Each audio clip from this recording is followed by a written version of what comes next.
আসসালামু আলাইকুম, মাদার্স কিচেনে সবাইকে স্বাগত জানাচ্ছি নতুন আরেকটি রেসিপি দেখার জন্য। আজকে আমি রান্না করে দেখাবো শুটকি মাছের পাতুরি।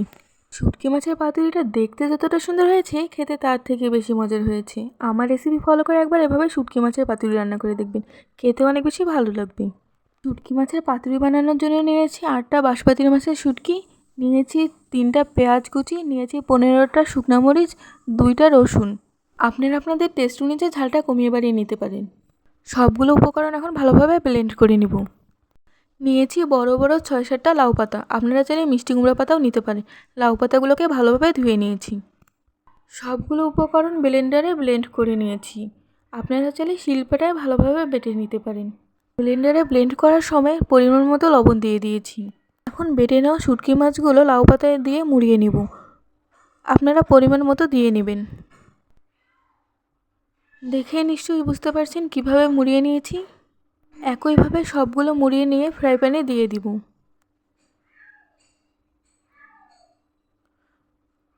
সবগুলো ফ্রাই প্যানে দিয়ে দিয়েছি। এখন পরিমাণ মতো তেল দিয়ে দিব। হালকা আঁচে একপাশে 10 মিনিট ভেজে নিব।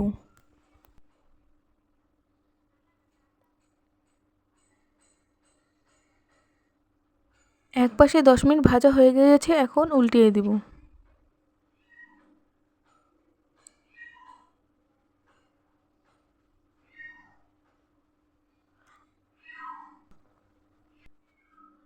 এখন হালকা আঁচে আরেক পাশে 10 মিনিট ভেজে নিব। শুটকি মাছের পাতুরির কালারটা যখন চেঞ্জ হয়ে আসবে, বুঝে নেবেন ভাজা হয়ে গিয়েছে। আমার শুটকি মাছের পাতুরি রান্না করা হয়ে গিয়েছে। এখন প্লেটে ঢেলে পরিবেশন করে নিব।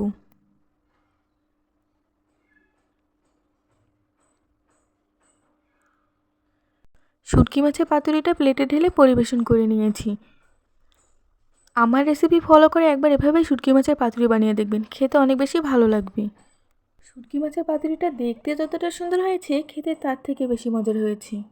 আপনারা যদি আমার ভিডিওটি ফেসবুক থেকে দেখে থাকেন তাহলে লাইক, কমেন্ট, শেয়ার এবং ফলো দিয়ে পাশে থাকবেন। আর ভিডিওটি যদি ইউটিউব থেকে দেখে থাকেন তাহলে লাইক, কমেন্ট, শেয়ার এবং সাবস্ক্রাইব করে পাশে থাকবেন। শুটকি মাছের পাতুরিটা দেখতে কেমন হয়েছে কমেন্ট করে জানাবেন। ধন্যবাদ।